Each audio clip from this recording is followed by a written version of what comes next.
بسم اللہ الرحمن الرحیم۔ اور یہاں پر میں ایک بات کرنا چاہوں گا، خاص طور پر علماء کرام سے۔ ظاہر ہے وہ مذہبی جو رہنما ہیں، جو اسلام کی بات کرتے ہیں، جن کے پاس منبر رسول بھی ہے، جو قرآن اور حدیث کا علم رکھتے ہیں، میں خاص طور پر ان کو مخاطب کرتا ہوں کہ معذرت کے ساتھ اور اس میں سب شامل نہیں ہیں، لیکن مگر بہت سی ایک تعداد ایسی ہے علماء کرام کی ہر فرقے کے اندر جو اس چیز پر چل رہی ہے، جو جملہ میں اب بیان کر رہا ہوں کہ ہم نے لوگوں کو، مسلمانوں کو اسلام پر چلنا نہیں سکھایا، بلکہ اسلام کے لیے مرنا اور مارنا سکھا دیا ہے۔ یہ بڑی ایک اہم ترین بات ہے کہ اسلام پر ان کو چلایا نہیں، ہم نے ان کی زندگیوں کو اسلام کے مطابق ڈھالنے کی کوشش نہیں کی، لیکن ان کے اندر یہ جذبہ ہم نے بھر دیا ہے کہ وہ اسلام کے لیے مرنے کو بھی تیار ہیں اور مارنے کو بھی تیار ہیں، اور اس کے نمونے اور اس کی مثالیں ہم آئے روز دیکھتے ہیں کہ اسلام کے نام پر، قرآن کے نام پر اور اسی طرح مذہبی جذبات کے نام پر لوگوں کی جانیں لے لی جاتی ہیں۔ یعنی جو اصل کام تھا اسلام پر چلنا، وہ ہم نے نہیں سکھایا، بلکہ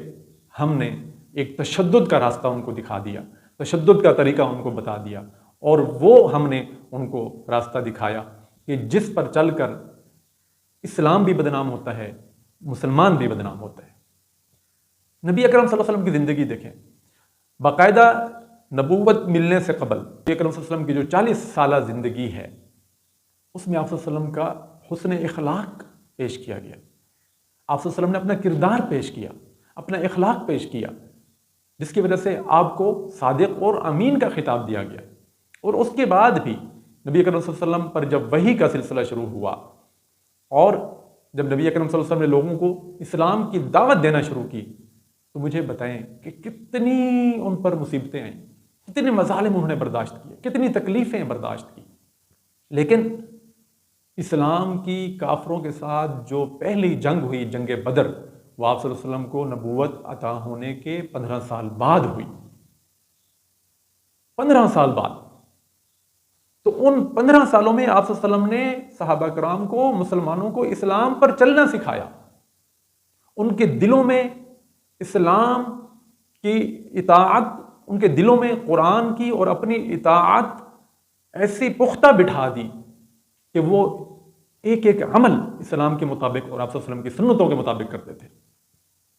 15 سال بعد کافروں کے ساتھ باقاعدہ جنگ ہوئی، اور اس جنگ میں بھی آپ جانتے ہیں کہ ایک طرف 1000 کا لشکر اور ایک طرف 313، اور اللہ نے پھر فتح مسلمانوں کو عطا کی۔ صلح حدیبیہ جب ہوئی، 1400 صحابہ کرام آپ صلی اللہ علیہ وسلم کے ساتھ تھے، لیکن آپ صلی اللہ علیہ وسلم نے ان کے ساتھ سختی کے ساتھ معاملہ نہیں کیا، اور صلح حدیبیہ کی شرائط بظاہر مسلمانوں کے خلاف تھی، لیکن آپ صلی اللہ علیہ وسلم نے وہ بھی قبول کی۔ تو آپ صلی اللہ علیہ وسلم نے پہلے مسلمانوں کے اخلاق کو، کردار کو سنوارا، اور ان کی زندگی میں اسلامی تعلیمات کو راسخ کیا، اور ان کو ایسا بنا دیا کہ ان کا ایک ایک عمل اسلام کی تعلیمات کے مطابق تھا۔ اس کے بعد پھر آپ صلی اللہ علیہ وسلم نے ان کو میدان جہاد میں بھی اتارا، ان کے ہاتھ میں تلوار بھی پکڑائی، اور پھر اللہ کی مدد بھی شامل حال ہوئی، اور پھر آپ نے دیکھا کہ اسلام کا پرچم بلند ہوتا چلا گیا، اور ریاست مدینہ اہل عرب سے نکل کر عجم میں بھی پھیلنا شروع ہو گئی۔ تو بھائیو، بات یہ ہے کہ اگر ہم اپنے اس معاشرے کی بات کریں تو اس وقت ہمیں سب سے پہلے اسلام پر چلنے کی ضرورت ہے، اسلام کو سمجھنے کی ضرورت ہے، اسلامی تعلیمات کو اپنانے کی ضرورت ہے۔ تو لہٰذا میں جتنے بھی علماء کرام ہیں، چاہے وہ کسی بھی فرقے سے تعلق رکھتے ہیں، میں ان سب سے گزارش کرتا ہوں کہ خدا کے لیے اب اس طریقے کو چھوڑ دیں، اب یہ اختلافی چیزوں کو چھوڑ دیں، اور اب یہ ایک دوسرے کے خلاف نفرتیں پیدا کرنا چھوڑ دیں۔ ہم نے بہت نقصان کر لیا اپنا، اور آپ صرف لوگوں کو سچا مسلمان بنا دیں، بس کوئی جو ہے نا وہ فرقہ واریت والے ٹائٹل نہ دیں، ان چیزوں پر اتنا متشدد بنائیں کہ وہ دوسروں کو برداشت تک نہ کریں۔ قرآن مجید میں اللہ تعالیٰ نے ارشاد فرمایا، ادعو الی سبیل ربک بالحکمۃ والموعظۃ الحسنہ، کہ لوگوں کو اپنے رب کے راستے کی طرف بلاؤ حکمت کے ساتھ اور بہترین نصیحت کے ساتھ۔ تو حکمت اور بہترین نصیحت کے ساتھ لوگوں کو اسلام پر چلنا سکھائیں، لوگوں کو صحیح مسلمان بنائیں، ایسا مسلمان جو کسی دوسرے مسلمان کو نقصان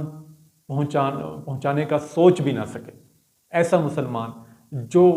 ہر ایک کے حقوق ادا کرنے والا ہو، ایسا مسلمان جو فراڈ نہ کرے، جو جھوٹ نہ بولے، جو بددیانتی نہ کرے، جو کسی کی جان نہ لے، جو کسی پر پتھر نہ برسائے، جو کسی کو گالیاں نہ دے، ایسا مسلمان بنے جو امانت دار ہو، جو حقوق ادا کرنے والا ہو، جو دوسروں کے ساتھ اچھائی کے ساتھ برتاؤ کرنے والا ہو، ایسا مسلمان بنے جو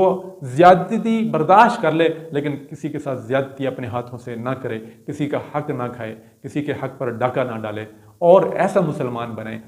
کہ جس کے دل میں ہر وقت اللہ کا خوف موجود ہو، ایسا مسلمان بنے جو دنیا سے زیادہ آخرت میں جو ہے نا اللہ کی جنت کا طلبگار ہو، جو اللہ کی رضا کا طلبگار ہو، وہ دنیا کا طلبگار نہ ہو بلکہ اللہ کی محبت کا طلبگار ہو، اللہ کے رسول اور اس کے رسول کی رضا کا طلبگار ہو، اور وہ سچا اور کھرا مسلمان ہو۔ تو خدا کے لیے علماء کرام بھی اسی طریقے پر اب تعلیمات دینا شروع کر دیں، خطابات دینا شروع کر دیں، اور ان تمام موضوعات کو بالکل پیک کر کے سائڈ پہ رکھ دیں جن سے اختلافات پیدا ہوتے ہیں، جن سے ہم فرقہ واریت میں پڑ جاتے ہیں، جن سے ہم مسلمان نہیں رہتے بلکہ کوئی کچھ کہلاتا ہے، کوئی کچھ کہلاتا ہے، کوئی کچھ کہلاتا ہے۔ یہ ساری چیزیں اب بند کر دیں اور ان کو ایسا یعنی کہ لاک لگائیں کہ یہ کبھی کھلے ہی نہ، واپس لوٹیں نبی صلی اللہ علیہ وسلم کی زندگی کی طرف، صحابہ کرام کے دور کی طرف، اور وہ جو اسلام آپ صلی اللہ علیہ وسلم کی زندگی میں، آپ صلی اللہ علیہ وسلم کی موجودگی میں، یا جو صحابہ کرام نے اپنایا تھا، اس اسلام کو لوگوں کے سامنے پیش کرنا شروع کر دیں اور اخلاق اور کردار کو سنوارنا شروع کر دیں۔ اور میں ہر مسلمان سے بھی یہ گزارش کروں گا کہ بھائی خدا کے لیے آپ لوگ بھی ان چیزوں سے باہر نکلو، آپ لوگ بھی جو عام عوام ہے وہ بھی یعنی کہ علماء سے ہٹ کر وہ بھی ان راستوں پر چلنے کے عادی بن چکے ہیں، اور وہ بھی جو ہے نا فرقہ واریت پر یقین رکھنے والے بن چکے ہیں۔ تو خدا کے لیے عام مسلمان سے بھی میری گزارش ہے کہ وہ بھی اب ان چیزوں کو سمجھے، جو ہمارا اصل جو راستہ ہے اس کو اپنائیں، کہ وہ قرآن سے رہنمائی لیں، قرآن کے مطابق زندگی گزاریں، آپ صلی اللہ علیہ وسلم کی زندگی کے مطابق زندگی گزاریں۔ تو یقین مانیں کہ ہمارے معاشرے میں اور ہم مسلمانوں میں اتحاد اور اتفاق کی فضا بھی قائم ہو جائے گی، اور اللہ کی مدد بھی ہمارے ساتھ شامل حال ہو جائے گی۔